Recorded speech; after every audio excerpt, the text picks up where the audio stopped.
ಉಪವಾಸ ರಕ್ಷಣೆ ಎಂಬ ಜೀವಿತದಲ್ಲಿ ನಮಗೆ ವಿರೋಧಿ ಆಗಿರುವವನು ಅಥವಾ ನಮಗೆ ವಿರೋಧವಾಗಿ ಕಾರ್ಯ ಮಾಡುವವನು ಯಾರೆಂಬುದಾಗಿ ನಾವು ತಿಳಿದು ನಾವು ನಡೆದರೆ ಖಂಡಿತವಾಗಿ ನಾವೆಲ್ಲಿಯೂ ಸೋಲಲ್ಲ, ಖಂಡಿತವಾಗಿ ನಾವು ಜಯಿಸ್ತೀವಿ. ಅಲ್ಲೇಲಯ್ಯ. ಒಂದು ವಿಶ್ವಾಸ ಜೀವನದಲ್ಲಿ ನಾವು ದೇವರ ಮೇಲಿಟ್ಟ ವಿಶ್ವಾಸದಲ್ಲಿ ಬಲವಾಗಿ ನಿಂತು ನಾವು ಗೆಲ್ಲುವುದಕ್ಕೆ ಈ ದಿನವೂ ಕೆಲವು ಆಲೋಚನೆ ನೆನಪು ತರ್ತೇನೆ. ಮೊದಲಾಗಿ ನಮ್ಮ ವಿರೋಧಿ ಯಾರೆಂಬುದಾಗಿ ನಾವು ಅರಿಯಬೇಕು. ನಮ್ಮ ವಿರೋಧಿ ಯಾರಂದ್ರೆ ಅವನು ಸೈತಾನನು ಎಂದು ಹೇಳುವ ಆದಿಯಿಂದಲೇ ಮನುಷ್ಯರನ್ನ ಸೃಷ್ಟಿ ಮಾಡಿದ ಅಂದಿನಿಂದಲೇ ತಡೆ ಮಾಡುವಂತ, ಕೆಡಿಸುವಂತ, ಅಡ್ಡಿಪಡಿಸುವಂತ ಕಾರ್ಯಗಳು ನಡೆಸುವಂತ ದೂದರಲ್ಲಿ ಒಂದು ಗುಂಪು ಅಥವಾ ಸೈತಾನನ ಗುರುತು ಗುರುತಿಸಲ್ಪಟ್ಟಿದೆ. ನಾವಿದನ್ನು ಅರಿಯಬೇಕು. ಇದಕ್ಕೆ ಯೇಸು ಸ್ವಾಮಿ ತನ್ನ ಜೀವಿತದಲ್ಲಿ ಅನೇಕ ಕಾರ್ಯಗಳನ್ನು ಪ್ರಕಟಿಸಿದ್ದಾರೆ. ಅವರ ಜೀವಿತದಲ್ಲಿ ಅಥವಾ ಯೇಸು ಭೂಮಿಯಲ್ಲಿದ್ದ ಕಾಲದಲ್ಲಿ ಮೊಟ್ಟ ಮೊದಲಾಗಿ ವಿರೋಧಿಯಾಗಿರುವ ಸೈತಾನ ನಿಂತು ವಿರೋಧವಾಗಿ ಅನೇಕ ಕಾರ್ಯಗಳು ಮಾಡಿದ್ದಾನೆ ಎಂಬುದು ಬೈಬಲ್ ಬರೆಯಲ್ಪಟ್ಟಿದೆ. ಆದರೆ ಕೊನೆಗೆ ಗೆದ್ದವರು ಯಾರು? ಯೇಸು. ಅಂದರೆ ಗೆಲ್ಲುವುದಕ್ಕೆ ನಮಗೆ ಯೇಸು ತೋರಿಸಿದ ಮಾದರಿಯನ್ನು ನಾವು ಗ್ರಹಿಸಿಕೊಂಡು ನಾವು ಮುಂದಕ್ಕೆ ಸಾಗದೆ ಖಂಡಿತವಾಗಿ ನಮ್ಮ ಜೀವಿತವು ಜಯವಾಗುತ್ತದೆ. ಇದಕ್ಕೆ ಆಧಾರವಾಗಿ ಮೊದಲಾಗಿ ಓದೋಣ. 1 ಕೊರಿಂಥ ಬರೆದ ಪತ್ರಿಕೆ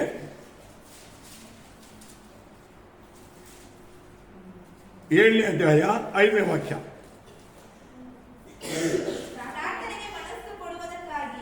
ನೀವು ಪರಸ್ಪರ ಸಮ್ಮತಿಯಿಂದ ಸ್ವಲ್ಪ ಕಾಲ ದಂಪತಿ ಧರ್ಮವನ್ನು ಬಿಟ್ಟು ಅಗಲಿರಬಹುದೇ ಹೊರತು ಅನ್ಯಾಸ ಹಾಗೆ ಮಾಡಬಾರದು. ಆಮೇಲೆ ಸೈತಾನನು ನಿಮಗೆ ದಮೆ ಇಲ್ಲದಿರುವುದನ್ನು ನೋಡಿ ನಿಮಗೆ ದುಷ್ಪ್ರೇರಣೆ ಮಾಡದಂತೆ ತಿರುಗಿ ಕೂಡಿಕೊಳ್ಳಿರಿ. ಇಂಗ್ಲಿಷಲ್ಲಿ ಉಪವಾಸ ಪ್ರಾರ್ಥನೆಗೆ ನೀವು ಒಟ್ಟಾಗಿ ಕೂಡಿ ಬರುವುದಕ್ಕೆ 3 ವಿಷಯ. ರೈಸಲೋ ಏನೇನಿದೆಯಮ್ಮ? ಉಪವಾಸಕ್ಕೆ ಪ್ರಾರ್ಥನೆಗೆ ನಾವು ಕೂಡಿ ಬರ್ತೀವಲ್ಲ, ಅದು ಎಲ್ಲಿ ಅಂತ ಹೇಳಿದ್ರೆ ಅದು ದೇವರ ಸಭೆಯೊಂದಿಗೆ, ದೇವರ ಸನ್ನಿಧಿಯಲ್ಲಿ, ದೇವರ ಸೇವೆಯೊಂದಿಗೆ. ಈ 3 ವಿಷಯಗಳನ್ನ ನೀವು ಅರ್ಥ ಮಾಡಿಕೊಳ್ಬೇಕು. ಸೈತಾನನು ಮೊಟ್ಟ ಮೊದಲಾಗಿ ದೇವರಿಗೆ ವಿರುದ್ಧವಾಗಿ ತಡೆ ಮಾಡುವುದು ಎಲ್ಲಿಂದ ಸ್ಟಾರ್ಟ್ ಮಾಡ್ತಾನೆ ಅಂದ್ರೆ ಉಪವಾಸ ಇರುವುದಕ್ಕೆ, ಪ್ರಾರ್ಥನೆಯಲ್ಲಿ ಇರುವುದಕ್ಕೆ, ನೀವು ಒಟ್ಟಾಗಿ ಕೂಡಿ ಬರುವುದಕ್ಕೆ. ಈ 3 ವಿಷಯ ಎಲ್ಲಿ ಅಂತ ಹೇಳಿದ್ರೆ ಸಭೆಯೊಂದಿಗೆ, ಸಭೆಯಲ್ಲಿ, ಮುಂದಿನದಾಗಿ ಸೇವಕರೊಂದಿಗೆ. ಯಾರು ಕೂಡಿ ಬರೋಕ್ಕೆ? ಎಲ್ಲರೂ ಒಟ್ಟಾಗಿ ದೇವ ಜನರು, ದೇವರ ಮಕ್ಕಳು ದೇವರ ಸಭೆಯಲ್ಲಿ ಕೂಡಿ ಬರೋದಕ್ಕೆ. ಆದರೆ ಇದಕ್ಕೆ ಮೊದಲಾಗಿ ತಡೆಪಡಿಸೋನು ಯಾರು? ಈಗ ಇದನ್ನು ಗೆದ್ದು ಬಿಟ್ರೆ ಸ್ಟಾರ್ಟಿಂಗ್ ನಿಮಗೆ ಜಯ ಸ್ಟಾರ್ಟ್ ಆಗುತ್ತೆ. ಗಮನಿಸಬೇಕು. ನಾವು ಒಂದು ದೇವರ ಸಂದಲ್ಲಿ ದೇವರಿಗೆ ಭಯಭಕ್ತರಾದ ಜನ ನಾವು ಎಲ್ಲಿ ಸೋಲ್ಬಾರದು. ನಮ್ಮ ಜಯ ಕೊನೆ ಕಾಣುವುದು ಬೇರೆ, ಜಯ ಜೀವಿತ ಎಂಬುದು ಪ್ರಾರಂಭದಲ್ಲೇ ಇರಬೇಕು. ಯಾಕಂದ್ರೆ ನಾವು ಅನುದಿನವೂ ನಾವು ಗೆಲ್ಲಬೇಕು, ಜಯವುಳ್ಳ ಜೀವಿತದಲ್ಲಿ ನಡಿಬೇಕು. ನಮಗೆ ವಿರುದ್ಧವಾಗಿ ಸೈತಾನ್ ಎದ್ದು ಕಾರ್ಯ ಮಾಡಬಾರ್ದಂದ್ರೆ ಫಸ್ಟ್ ಎಲ್ಲಿಂದ ಸ್ಟಾರ್ಟ್ ಮಾಡಬೇಕಂದ್ರೆ ಉಪವಾಸ, ಪ್ರಾರ್ಥನೆ, ಒಟ್ಟಾಗಿ ಕೂಡಿ ಬರೋದು. ಸಭೆಗೆ ಹೋಗೋದಕ್ಕೆ ಅಡ್ಡಿಪಡಿಸೋದು ನಾನಾ ಬರುತ್ತೆ. ನಾವು ಅದಕ್ಕೆ ಕಾರಣಗಳು ಹೇಳ್ತೀವಿ, ಅದನ್ನ ನೆಪ ಹೇಳ್ತೀವಿ. ನೆಪ ಅಂತ ಹೇಳೋದಕ್ಕಿಂತಲೂ ಅದಕ್ಕೆ ಕಾರಣ, ಅದಕ್ಕೆ ಕೆಲವು ಕಾರ್ಯಗಳು ನಮಗೆ ನ್ಯಾಯವಾಗಿ ಕಾಣುತ್ತೆ. ಉದಾಹರಣವಾಗಿ ಈಗ ಒಬ್ಬ ಮನುಷ್ಯನಿಗೆ ತುಂಬ ಕೆಲಸಲಿದೆ ಅಂತ ಹೇಳಿದ್ರೆ, ಅಯ್ಯೋ ಇವತ್ತು ತುಂಬ ಕೆಲಸದಲ್ಲಿ ಬರೋಕ್ಕಾಗಲ್ಲ. ಸೆಕೆಂಡ್, ನಮಗೆ ನೆಂಟರು ಯಾರು ಬಂದರೆ ಅಯ್ಯೋ ಇವತ್ತು ನೆಂಟರು ಬಂದುಬಿಡಿದ್ರೆ ಬರಲಿಕ್ಕೆ ಆಗಲ್ಲ. ಮೂರನೇದು, ನಮಗೆ ಬೇರೆ ಎಲ್ಲಾದ್ರೂ ಹೋಗ್ಬೇಕಂತ ಪ್ರೋಗ್ರಾಮ್ ಇದ್ರೆ ಇವತ್ತು ನಾವು ಅರ್ಜೆಂಟಾಗಿ ಅಲ್ಲಿ ಹೋಗಲೇಬೇಕಾಗುತ್ತೆ. ಅದರಿಂದ ಇವತ್ತು ಪ್ರೇರಣೆ ಹೋಗೋಕ್ಕೆ ಆಗಲ್ಲ. ಈಗ ನಾವು ಏನಾದರೂ ದೇವರ ಸನ್ನಿಧಿಯಲ್ಲಿ ಹೋಗಬೇಕು, ಉಪವಾಸ ಇರಬೇಕು, ಕೂಡಿ ಬರಬೇಕು, ಪ್ರಾರ್ಥನೆ ಮಾಡಬೇಕು, ನಾವು ಅಲ್ಲಿ ಒಟ್ಟಾಗಿ ಸೇರ್ಬೇಕೆಂಬ ವಿಷಯ ಬಂದ್ರೆ ನಮ್ಮನ್ನ ಅಡ್ಡಿಪಡಿಸೋದಿದೆಯಲ್ಲ, ಇದು ಸೈತಾನ್ ತನ್ನನ್ನು ಹೊರಗೆ ತೋರಿಸದಂತೆ ಮಾಡುವ ಕಾರ್ಯ. ಇದನ್ನು ನಾವು ಫಸ್ಟ್ ಗೆಲ್ಲಬೇಕು. ಅದಕ್ಕೆ ನಾವು ಇಂಥ ವಿಷಯಗಳಲ್ಲಿ ನಮ್ಮನ್ನು ಅಡ್ಡಿಪಡಿಸುವಾಗ ಫಸ್ಟ್ ನಾವು ತೀರ್ಮಾನ ಮಾಡಬೇಕು, ನಾವು ಇದರಲ್ಲಿ ಪ್ರಾರ್ಥನೆಗೆ, ದೇವರ ಸನ್ನಿಧಿಗೆ ಹೋಗೋದಕ್ಕೆ, ದೇವರ ಸೇವೆಗಳೊಂದಿಗೆ, ದೇವರ ಮಕ್ಕಳೊಂದಿಗೆ ಇರುವುದಕ್ಕೆ ನಾವು ಸಮಯ ಕೊಡಬೇಕು. ಇದು ಫಸ್ಟ್ ವಿಷಯ. ಈ ಮೊದಲನೇ ವಿಷಯದಲ್ಲಿ ನಾವೇನು ಮಾಡಬೇಕಂದ್ರೆ ಸೈತಾನನ ಎದುರಿಸಿ ನಿಲ್ಲಬೇಕು. ಗಮನಿಸಿ, ಈಗ ಯುದ್ಧ ಸ್ಟಾರ್ಟ್ ಆಗಿಲ್ಲ, ಅವ್ರ ವಿರೋಧವಾಗಿ ನಮಗೆ ವಿರೋಧವಾಗಿ ಬಂದಿಲ್ಲ, ನಾವು ಅವ್ರಿಗೆ ವಿರೋಧವಾಗಿ ಹೋಗಲಿಲ್ಲ. ಆದರೆ ನಾವು ಎದುರಿಸೋದಕ್ಕೆ ಸರಿಯಾಗಿ ಸ್ಟಾರ್ಟ್ ಮಾಡ್ಕೋಬೇಕು. ಸ್ವಲ್ಪ ನಾವು ನಿಮ್ಗೆ ನೆನಪು ತರ್ತೇನೆ. ಈಗ ಗೋಲಿಯಾತು ದಾವೀದನ ಮುಂದೆ ಇದ್ದಾನೆ. ಈಗ ಅವನು ವಿರೋಧಿ ಇದ್ದಾನೆ ಗೊತ್ತಾಗುತ್ತೆ. ಇವನು ಅವನಿಗೆ ಎದುರುಕೊಂಡು ಹೋಗಿ ಅವನು ಗೆಲ್ಲಬೇಕೆಲ್ಲ ಆಗ್ಬೇಕೆಂಬ ವಿಷಯ ಗೊತ್ತಿರುತ್ತೆ. ಆದರೆ ಅದಕ್ಕೆ ಅವನು ಪ್ರಿಪೇರ್ ಆಗ್ತಾನೆ, ತನ್ನನ್ನು ಸಿದ್ಧ ಮಾಡಿಕೊಳ್ತಾನೆ. ಹೇಗೆ ಸಿದ್ಧ ಮಾಡಿಕೊಳ್ತಾನೆ? ಫಸ್ಟ್ ದೇವನಾಮನ ಇಟ್ಕೊಳ್ತಾನೆ. ಅವನು ದೇವನಾಮ ವಿರುದ್ಧವಾಗಿ ನಿಂತಿದ್ದಾನಲ್ಲ, ಮಾತಾಡ್ತಾನಲ್ಲ, ಅಂದ್ರೆ ಫಸ್ಟ್ ದೇವರು ನಿಲ್ಲಿಸ್ಬೇಕು. ನಾವೇನ್ ಮಾಡಬೇಕು ನೋಡ್ರಿ, ಸಿದ್ಧತೆ ಎಂಬುದು ನಾವು ಸೈತಾನ ಶೋಧನೆ ಎದುರಿಸೋದಕ್ಕೆ ಬಂದ ಮೇಲೆ ಉಪವಾಸದ ಪ್ರೇಯರ್ ಮಾಡೋದಲ್ಲ. ಅವನ್ ನಮಗೆ ವಿರೋಧವಾಗಿದ್ದಾನೆ ಎಂಬುದಾಗಿ ನಾವು ತಿಳ್ಕೊಂಡು ಫಸ್ಟೇ ನಾವೇನ್ ಮಾಡ್ಬೇಕು? ಸಿದ್ಧ ಮಾಡಿಕೊಳ್ಬೇಕು. ಅದೇನು ಅಂತ ಹೇಳಿದ್ರೆ, ಮೊದಲಾಗಿ ದೇವರ ನಾಮ ನಿಂದಿಸೋದಕ್ಕೆ ಇವನು ಯಾರು? ಫಸ್ಟ್ ಅವನು ಕೇಳುವ ಪ್ರಶ್ನೆ ಇರುತ್ತಾ? ದೇವರ ನಾಮವನ್ನ ನಿಂದಿಸೋದಕ್ಕೆ ಇವನು ಯಾರು? ನಾವು ನಮ್ಮ ಮನಸ್ಸಲ್ಲಿ ಒಂದು ಪ್ರಶ್ನೆ ಹಾಕೊಳ್ಬೇಕು. ನನಗೆ ಪ್ರಾರ್ಥನೆಗೆ ಹೋಗೋದಕ್ಕೆ, ಪ್ರೇಯರ್ ಮಾಡೋದಕ್ಕೆ, ಉಪವಾಸ ಇರೋದಕ್ಕೆ, ನಾವು ದೇವರ ಸನ್ನಿಧಿಗೆ ಹೋಗೋದಕ್ಕೆ, ದೇವರ ಸೇವೆ ಮಾತು ಕೇಳೋದಕ್ಕೆ, ಅಡ್ಡಿಪಡಿಸೋದಕ್ಕೆ ಇವರು ಯಾರು? ಒಂದು, ಈ ಕಾರ್ಯ ಯಾಕೆ ನಾನು ಮಾಡಬೇಕು? ಈ ಪ್ರಶ್ನೆ ನಮ್ಮ ಒಳಗೆ ಬಂದ್ಬಿಡ್ಬೇಕು. ತುಂಬ ಜನ ಏನು ಮಾಡಲ್ಲ, ಪ್ರೇಯರ್ ಮಾಡ್ತಾರೆ, ಚರ್ಚೆಗೆ ಹೋಗ್ತಾರೆ, ದೇವ್ರ ವಾಕ್ಯ ಓದ್ತಾರೆ, ಪ್ರಸಂಗ ಕೇಳ್ತಾರೆ. ಈ ಸಿದ್ಧತೆ ಇಲ್ಲ. ಸಿದ್ಧತೆ ಇಲ್ಲ ಅಂತ ಇಟ್ಕೋ, ನಮಗೆ ಕರೆಕ್ಟಾಗಿ ಜಯ ಮಾಡಲ್ಲ. ಅಲ್ಲೇನಯ್ಯ? ನೀವು ಉದಾಹರಣೆ ಹೇಳ್ತೀರಿ. ಈಗ ಮನೆಯಲ್ಲಿ ಅಡಿಗೆ ಮಾಡ್ತೀರಿ, ಹೆಣ್ಣು ಮಕ್ಕಳು ಇದ್ರೆ ಅಡಿಗೆ ಮಾಡ್ತೀರಿ. ಅಡಿಗೆ ಮಾಡೋದಕ್ಕಿಂತ ಮುಂಚೆ ನೀವು ಅಡಿಗೆ ಮಾಡಬೇಕಂದ್ರೆ ಹೋಗೋದಕ್ಕೆ ಮುಂಚೆ ಏನು ಮಾಡ್ತೀರಮ್ಮ? ಪಾತ್ರೆ ರೆಡಿ ಇದೆಯಾ ನೋಡ್ಕೋಬೇಕು, ನೀರು ರೆಡಿ ಇದೆಯಾ ನೋಡಬೇಕು. ಮೂರನೇದು, ಸ್ಟವಲ್ಲಿ ಗ್ಯಾಸು ಎಣ್ಣೆ ಇದೆ ಅಂತ ನೋಡ್ಕೋಬೇಕು. ನಾಲ್ಕನೇದು, ಅದೆಲ್ಲ ನಮಗೆ ಹೀಗೆ ನಮ್ಗೆ ಉಪಯೋಗ ಮಾಡೋದಕ್ಕೆ ಸರಿಯಾಗಿದೆಯಾ ಅಂತ ನೋಡಿ. ಇಷ್ಟೆಲ್ಲ ಸಿದ್ಧತೆ ತಿಳಿದು ಹೋದ್ರೆ ಅಲ್ಲಿ ಅಡಿಗೆ ಮನೆಗೆ ಹೋಗಿ ಇಟ್ಕೊಂಡು ಮಾಡಕ್ಕೆ ಬರಲ್ಲ. ಒಂದು ಉಪ್ಪಿಟ್ಟು ಮಾಡಕ್ಕೆ ಬರಲ್ಲ, ಒಂದು ಅನ್ನ ಮಾಡಕ್ಕೆ ಬರಲ್ಲ. ಅರ್ಥ ಆಗುತ್ತಾ? ನಮ್ಮ ಮನೇನೆ, ನಮ್ಮ ಅಡಿಗೆ ರೂಮೇನೆ, ನಮ್ಮ ವಸ್ತುಗಳೇ, ಆದರೆ ಅದು ಕರೆಕ್ಟಾಗಿ ನಮಗೆ ಇದೆಯಾ ಅಂತ ನೋಡಬೇಕು. ಇದು ಸಿದ್ಧತೆ. ಸಿದ್ಧತೆ ಎಂಬುದು ನಮಗೆ ಏನೇನು ಬೇಕೋ ಅದೆಲ್ಲ ರೆಡಿ ಇರುವುದು.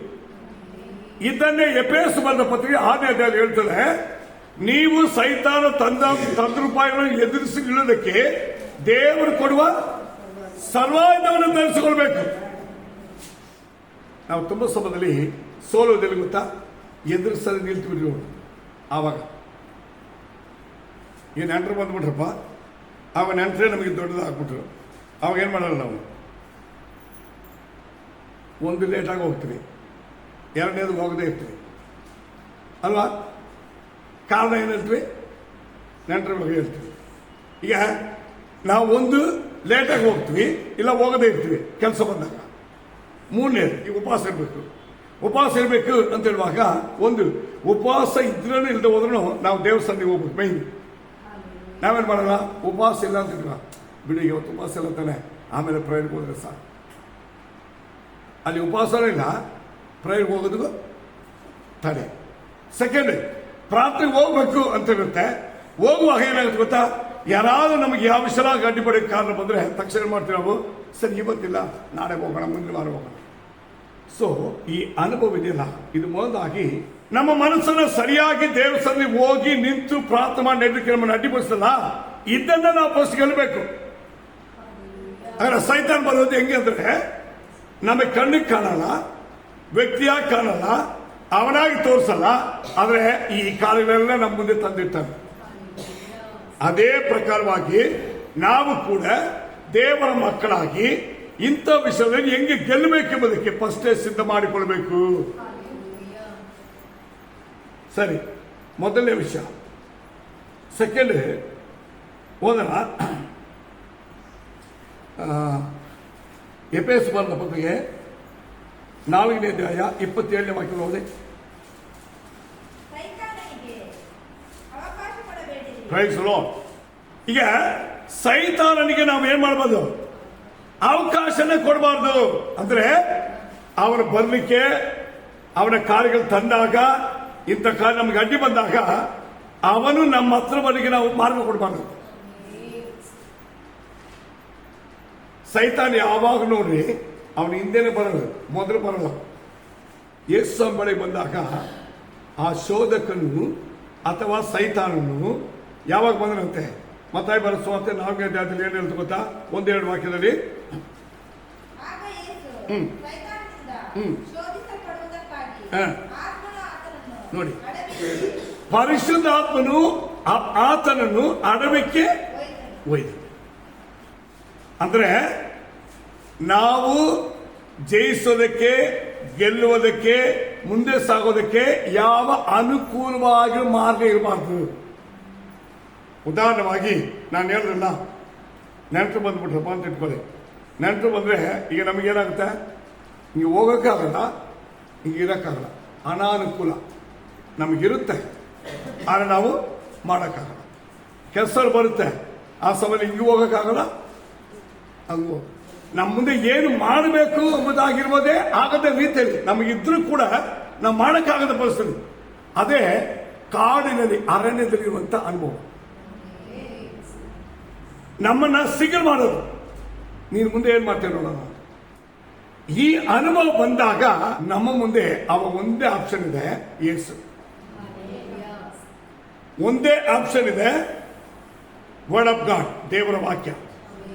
ಒಂದೇ ಆಪ್ಷನ್ ಇದೆ, ದೇವರು. ಆದರೆ ಆ ಒಂದೇ ಆಪ್ಷನ್ ನಾವು ತೆಗೆದುಕೊಳ್ಬೇಕು. ಇದನ್ನೇ ನೀವು ಬೈಬಲ್ ಓದುವಾಗ ಮಾರ್ತಾಳ್ ಮರಿಯಾಳ್ ಮನೆಯಲ್ಲಿ ಯೇಸು ಸ್ವಾಮಿ ಹೋದಾಗ ಏನ್ ನಡೀತದೆ? ಲೂಕನ್ ಬಸ್ ವಾರ್ತೆ 10ನೇ ಅಧ್ಯಾಯ 40 ಫಸ್ಟ್.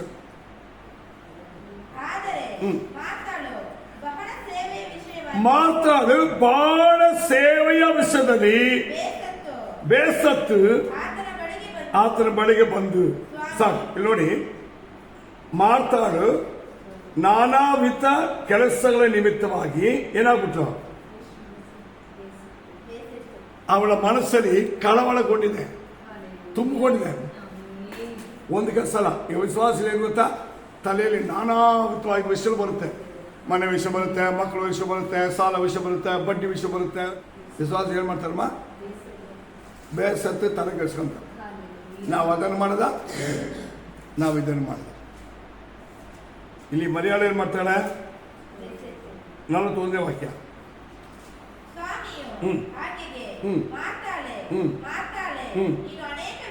ನೀನು ಅನೇಕ ವಿಷಯಗಳಾಗಿ ಚಿಂತೆಯಲ್ಲಿಯೂ ಗಡಿಬಿಡಿಯಲ್ಲಿ ಸಿಕ್ಕಿಕೊಳ್ಬಾರ್ದು. ಪ್ರೈಸಲು. ಆದರೆ ಚಿಂತೆ ಗಡಿಬಿಡಿ ಬಂದ ನಮ್ಮನ್ನು ಏನ್ ಮಾಡ್ತಾರೆ? ನಮ್ಮ ಮನಸ್ಸು, ನಮ್ಮ ಸ್ಥಿರತೆ, ನಾವು ದೇವಸ್ಥಾನ ಬೇಕಾದ ಅನುಭವ ಇದನ್ನು ತಡೆ ಮಾಡುತ್ತೆ.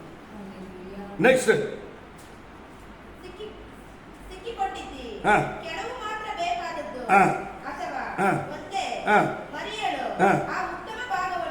ಮರಿಯಾಳು ಆ ಉತ್ತಮ ಭಾಗವನ್ನು ಆರಿಸಿಕೊಳ್ತಾರೆ.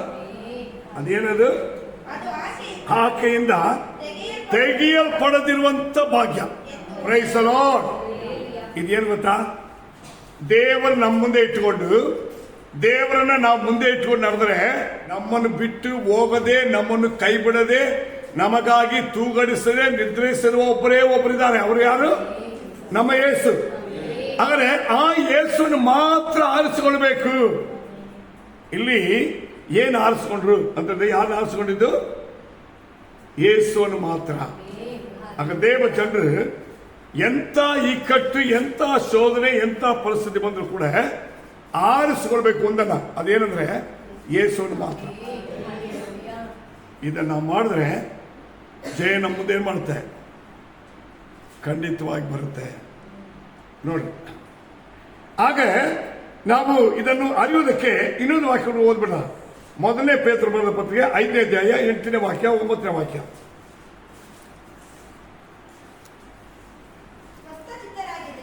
ಎಚ್ಚರವಾಗಿರಿ. ನಿಮ್ಮ ವಿರೋಧಿಯಾಗಿರುವ ಸೈತಾನನು ಗರ್ಜಿಸುವ ಸಿಂಹದೋಪಾದಿಯಲ್ಲಿ ಯಾರನ್ನು ನುಂಗಲಿ ಎಂದು. ಫಸ್ಟ್ ನಿಮ್ಮ ವಿರೋಧಿಯಾಗಿರುವ ಸೈತಾನನು ಎಂಬುದಾಗಿರುವ ಪದ 8ನೇ ವಾಕ್ಯದಲ್ಲಿ ಬರುತ್ತೆ.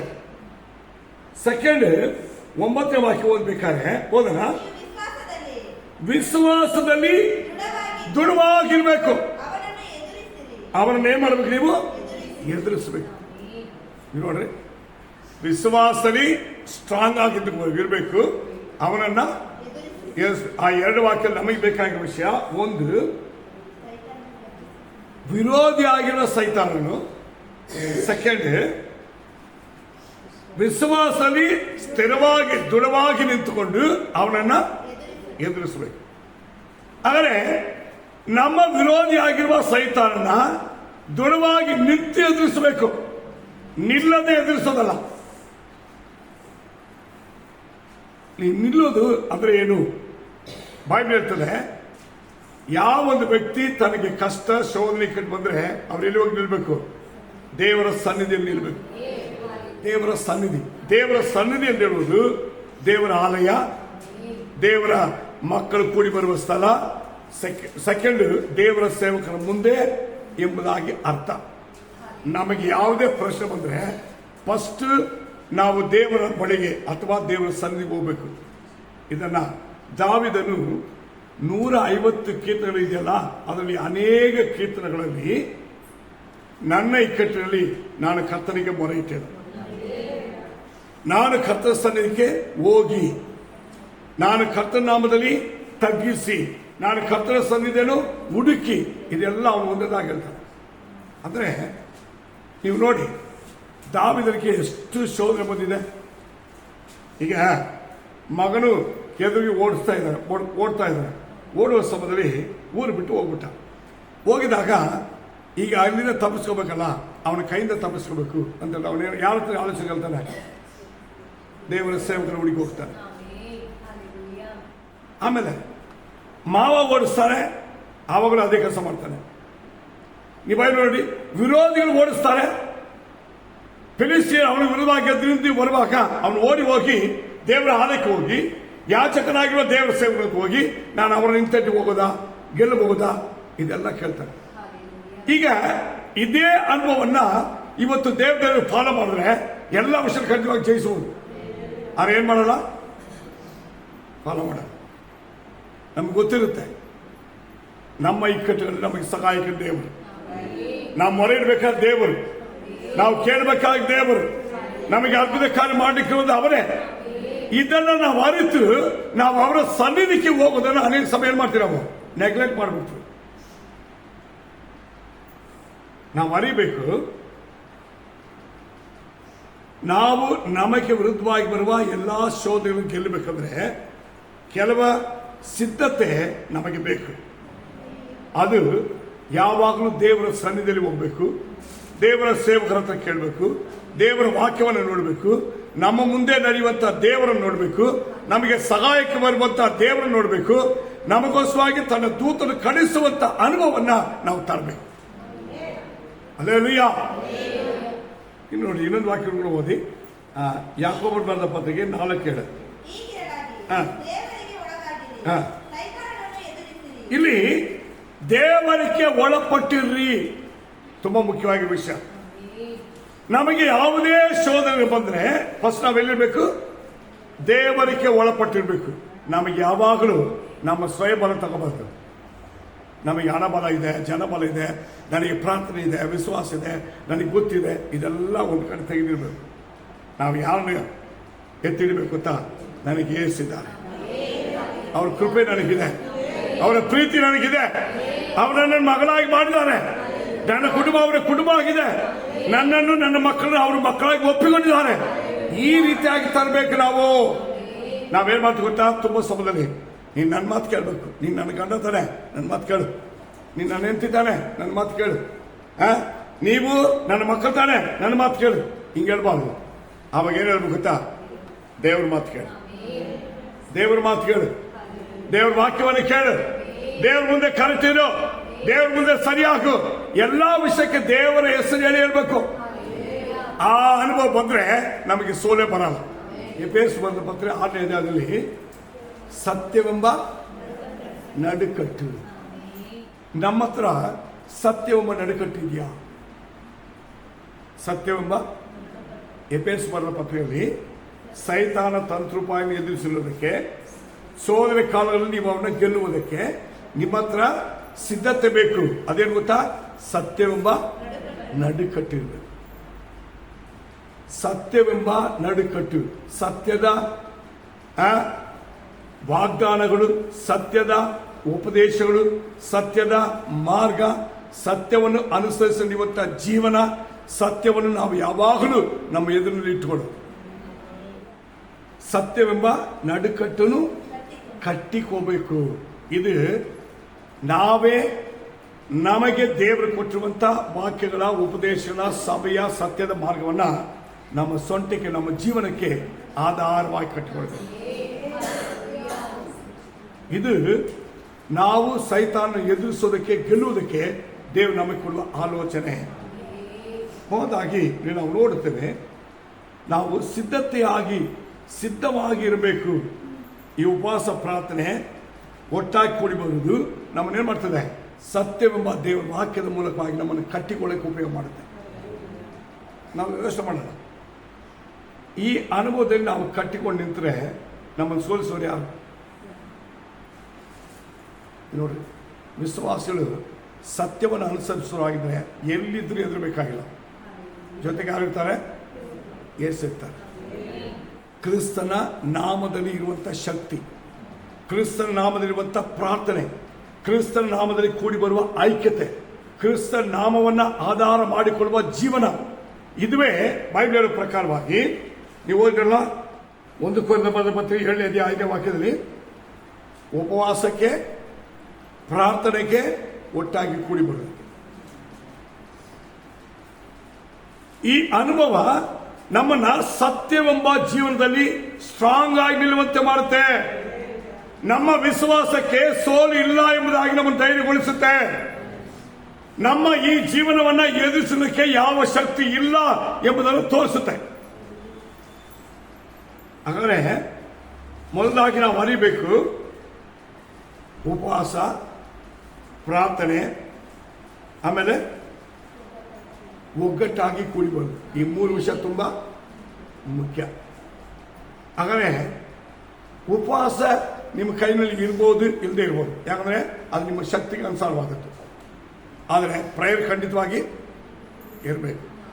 ಎರಡನೇದು, ನೀವು ದೇವರ ಸನ್ನಿಧಿಯಲ್ಲಿ ಕೂಡಿ ಬರಬೇಕಲ್ಲ, ಅದು ಕರೆಕ್ಟ್ ಆಗಿರ್ಬೇಕು. ಇದು ಎರಡು ಕರೆಕ್ಟ್ ಆಗಿದ್ರೆ ಸರ್ವಶಕ್ತಿಯ ಆಶ್ರಯ ನಮಗೆ ಸುರಕ್ಷಿತವಾಗಿರುವ ಅನುಭವ ನಮ್ಮನ್ನು ನಿಲ್ಲಿಸಿಬಿಡುತ್ತೆ. ಈ ಅನುಭವ ನಮಗೆ ಬರುವುದೇ ನಾವು ಯಾವಾಗಲೂ ದೇವನಾಮದಲ್ಲಿ ಗೆಲ್ಲುವುದಕ್ಕೆ ಸಿದ್ಧವಾಗಿರುವಂತಹ ಅನುಭವ. ಇನ್ನೊಂದು ವಾಕ್ಯ ಕೂಡ ಓದಿ, ಜಕರಿಯ ಪುಸ್ತಕ 3ನೇ ಅಧ್ಯಾಯ 3ನೇ ವಾಕ್ಯ ಹೇಳ್ತೆ, ಓದಿ.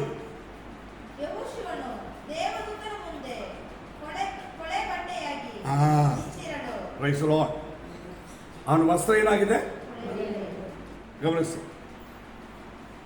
ಇದು ಕೊಳೆ ಆಗ್ಬಿಟ್ಟಿದೆ. ನಾವು ತುಂಬ ಸಮಯದಲ್ಲಿ ವಿಶ್ವಾಸವನ್ನು ಕೆಡಿಸಿಕೊಂಡಿರೋದು. ವಿಶ್ವಾಸ ಎಂಬ ರಕ್ಷಣೆ ವಸ್ತ್ರ ಇದೆಯಲ್ಲ, ದೇವರು ನಮ್ಮನ್ನು ರಕ್ಷಿಸಿದ್ರೆ ಆ ರಕ್ಷಣೆ ಮಾರ್ಗದಲ್ಲಿ ನಮ್ಮನ್ನು ಕರೆಕ್ಟಾಗಿ ನಿಲ್ಲದೆ ನಡೆಯದೆ ಮಾಡಿರೋದು. ರಕ್ಷಣೆ ಮಾರ್ಗ ಅಂದ್ರೆ ಏನು? ಪರಿಶುದ್ಧ ವಸ್ತ್ರವನ್ನು ಧರಿಸಿಕೊಂಡಿರುವ ಅನುಭವ ಅಂದ್ರೆ ಏನು? ಅದು ರಕ್ಷಣೆ ಮಾರ್ಗವೆಂಬ ಸಭೆಯಲ್ಲಿ ನಮಗಿರುವ ಜೀವನ. ಅವರಿಗೆ ಕೊಡುವಂತ ದೇವರ ಮಕ್ಕಳೆಂಬ ಸ್ಥಾನವು, ದೇವರ ಮಕ್ಕಳೆಂಬ ಆ ರಾಜ ವಸ್ತ್ರವಾಗಿರುವುದು ಅವರ ಮೇಲೆ ಇಲ್ಲದ ರೀತಿಯಲ್ಲಿ ಅದು ಕೊಳಕಾಗ್ಬಿಟ್ಟಿದೆ. ಅಂದ್ರೆ ದೇವರ ಮಕ್ಕಳು ದೇವರ ಸಭೆಯಲ್ಲಿ ಇರ್ತಾರೆ, ಆದರೆ ಸಭೆಗೆ ತಕ್ಕಾಗಿರೋ ರೀತಿಯಲ್ಲಿ ಇಲ್ಲ. ಅದಕ್ಕೆ ತಕ್ಕ ಜವಾಬ್ದಾರಿ ಇಲ್ಲ. ಅದು ಕಷ್ಟವಾಗಲಿ, ನಷ್ಟವಾಗಲಿ, ಶೋಧನೆ ಆಗಲಿ, ಇಕ್ಕಟ್ಟಾಗಲಿ, ಅದು ನಮಗೆ ಪಾಲಿದೆ ಎಂಬುದಾಗಿರುವ ಜವಾಬ್ದಾರಿ ಒತ್ತುಕೊಂಡಿಲ್ಲ. ಅವ್ರು ಹೇಗಿದ್ದಾರೆ? ಅದರಲ್ಲಿ ಕೊಳಕಾಗ್ಬಿಟ್ಟಿದ್ದಾರೆ, ತಮ್ಮನ್ನು ಕೆಡಿಸಿಕೊಂಡಿದ್ದಾರೆ, ಅದಕ್ಕೆ ಉಪಯೋಗವಾಗದೇ ಇದ್ದಾರೆ.